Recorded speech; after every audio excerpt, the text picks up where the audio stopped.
Welcome to Our Devil. Today we are taking a look at r/am I the antagonist.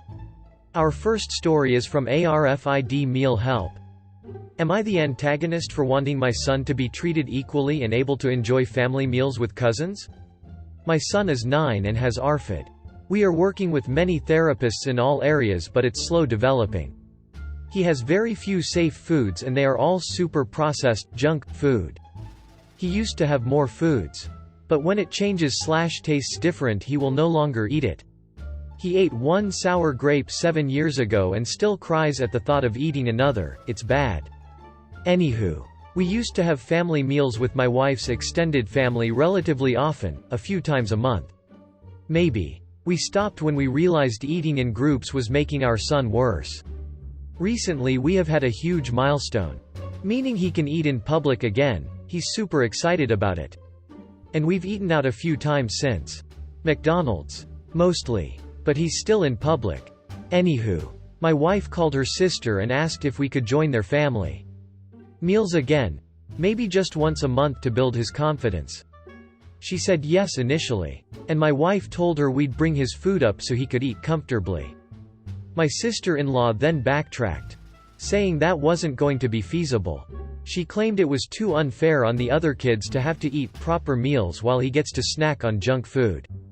Which we obviously understand. But the youngest of the children is 8. And I feel like at that age it's easy to explain that he has additional needs. Which I mentioned to her. My wife got upset and left me to deal with the conversation. I told my sister-in-law straight that this wasn't him being treated better. It was a serious medical situation and it wouldn't be that hard to explain to the rest of the children that he has a different diet to them.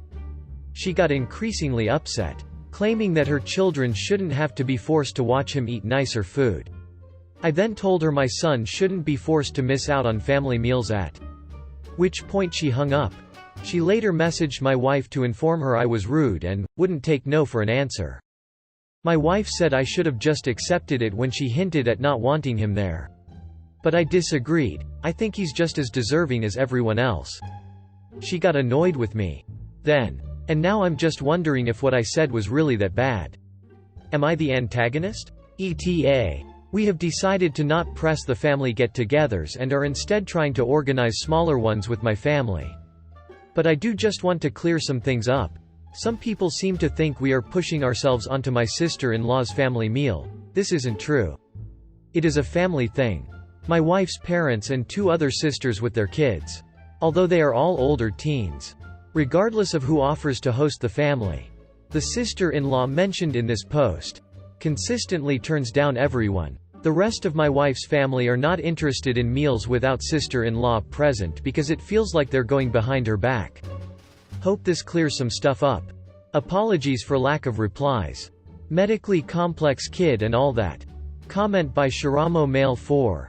Info. Your goal seems to be your son spending time with his cousins. If that is the goal, then why make his food oriented when your son is dealing with AFRID and the other kids will be frustrated?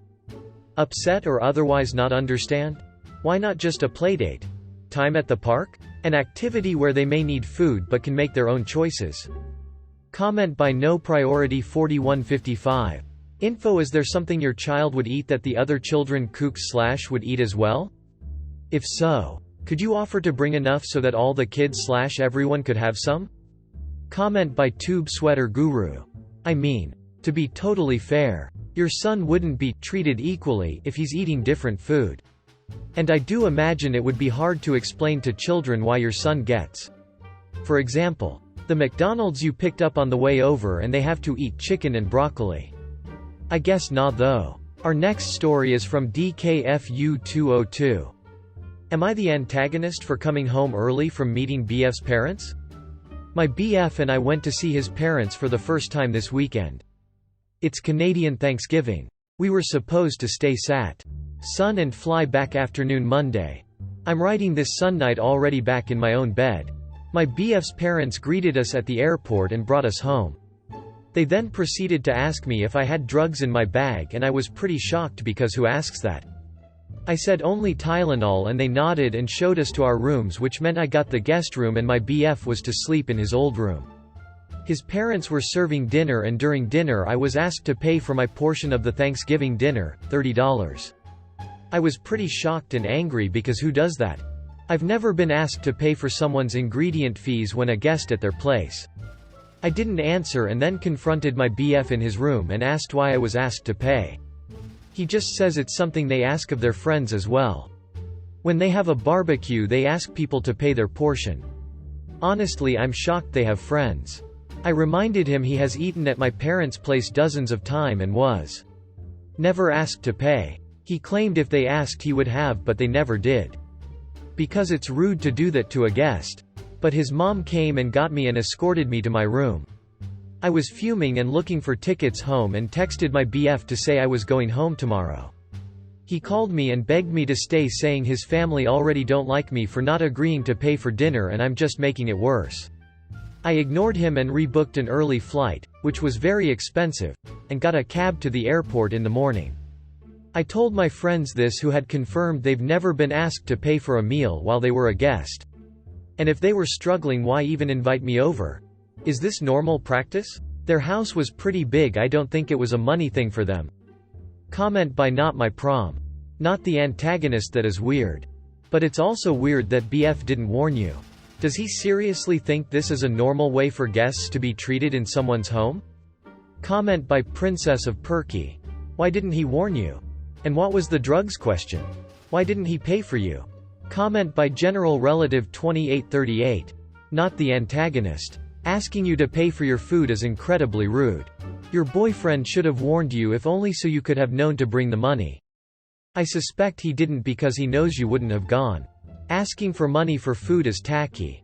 But asking if you had drugs is a deal-breaker. No one has to stay in a situation where they have been insulted.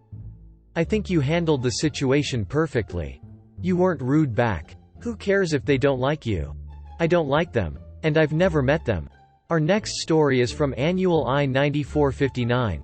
Am I the antagonist for telling my pregnant wife to stop acting like a child? I, 35 male, and my wife, 33 female, are currently expecting our first child in December. I live in chronic pain due to a slew of health issues. I also work a job where I'm on my feet constantly. I can't get a new job right now due to personal reasons. I plan to as soon as possible. My wife quit her job right after we found out we were expecting. We always planned this, the problem is she's gotten really lazy. I understand pregnancy is hard. But it's gotten to the point she won't even make food or clean the house sometimes. She's been whining and complaining constantly since the moment she took the test.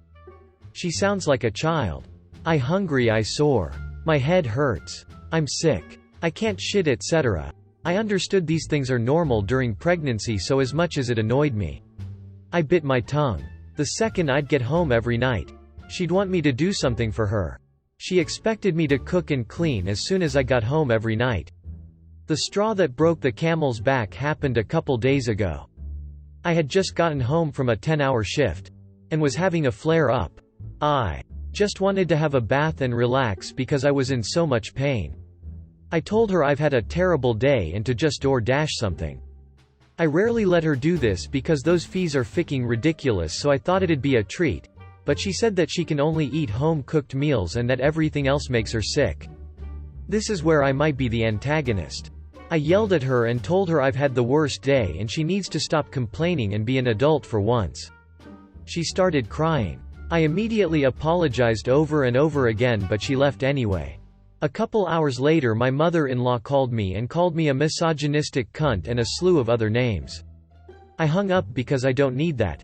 Now the beans are spilled and all the women in our family are mad at me and my wife still won't ducking speak to me. So am I the antagonist? Comment by Horizontal Potato. Have y'all tried communicating? Comment by You Never Know 1027. You guys are so screwed when the baby comes. That is when the work begins. OMG, good luck. Comment by Rose Tyler 38. Esh. So you've got chronic health issues and she's pregnant.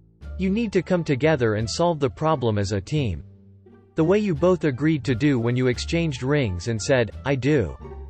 Do the responsible adult thing and employ open, honest Direct and respectful communication to figure out a way to get things done in a way that suits everyone's needs.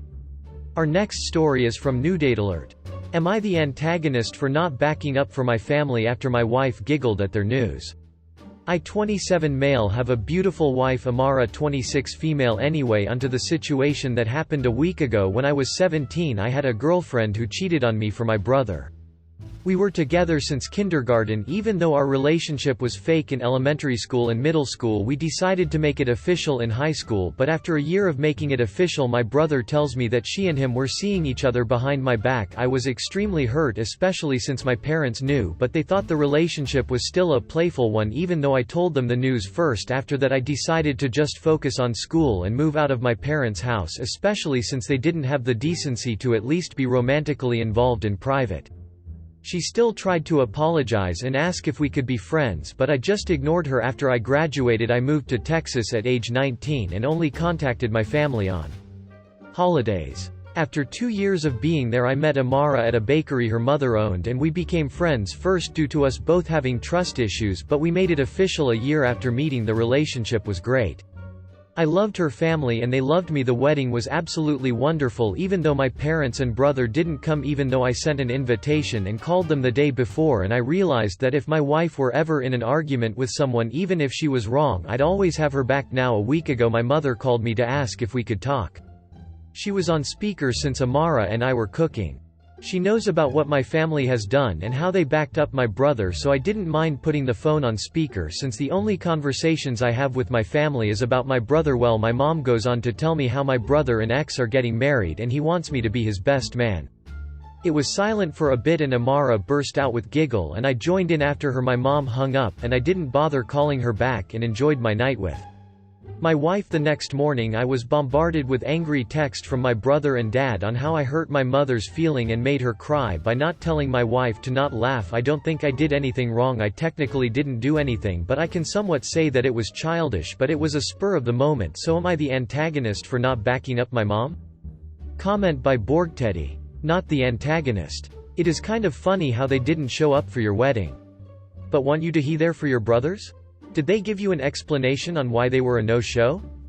If I'd to guess why they want you there is because people are bound to ask why you aren't at your brother's wedding and they want to save face. Comment by BreakMean1519. Not the antagonist. Sorry you've got a shitty family. I hope you and Amara have a beautiful life together. Comment by Nihilophile. Not the antagonist. The only reason I would think an estranged brother who skipped your wedding would want you as his best man as he marries your childhood ex is to make sure he rubs your face in it one more time. And your parents didn't come to your wedding either and your mother decided she could be the messenger? WTF is wrong with your birth family? Our next story is from Am I the Antagonist? Angie. Am I the antagonist for leaving my sister and her husband on the side of the road? I come from a very intimacy-positive household. My parents taught my sister and I about intimacy, intimacyuality, and their non-vanilla lifestyle from a young age. They were very affectionate and touchy with each other in public and didn't, and still don't, seem to care about others' opinions. They lived a very non-conventional lifestyle and weren't afraid to flaunt it. On one hand, my parents never treated intimacy as a shameful subject. Therefore, I received a very comprehensive, inclusive form of intimacy education. On the other hand, I think I was introduced to many topics at a very young age.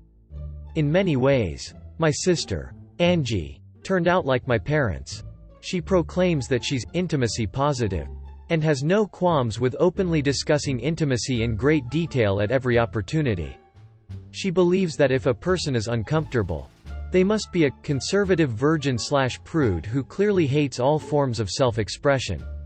Her words. My wife, Zara, isn't a huge fan of public display of affection. Other than hand-holding or occasional kisses on the cheek, she isn't comfortable with doing much in public. We're also not the type of people to discuss our intimacy life with people, much less family. Angie doesn't like Zara. She believes that Zara is too conservative/prudish for our family. She often makes fun of Zara for looking embarrassed when she's discussing, in excruciating detail, about intimacy. Zara barely says anything. But Angie still manages to make fun of her. I don't speak to Angie much. Recently, Zara's brother passed away. Angie's husband, Bill, knew his partner and wanted to pass on his condolences. Zara, Angie, Bill, and I all wanted to attend his wake. Instead of taking separate cars, Angie suggested that we all go together. To be honest, I was not a huge fan of this idea. It was a 2-hour drive from where we lived to our destination. Also, we were planning on leaving very early so that we could help set up and were planning to leave late. We still managed to do it. At first, everything was all right. Understandably, no one was speaking in the car and it was very quiet in the car. Most people were keeping to themselves or sleeping. Midway through the drive, Angie and Bill start making out in the backseat of our car. When I say, making out, I mean, full-on, making out. They were pushing up against the car door and making all sorts of noises. Zara and I were extremely uncomfortable. I pulled over and started yelling at Angie. I told them that I was disgusted by their behavior and that they were acting like horny little teenagers. Angie said that they were grieving. I yelled at them to get out of my car. At first, they were protesting, but I was so angry and so tired of them already. I told them to find their way home by themselves. My parents think that I went too far with them and that Zara needs to loosen up in order to be a part of this family. Obviously, Angie and Bill are still extremely pissed. Edit. When I initially pulled over, I pulled over into a small petrol station that had a little cafe.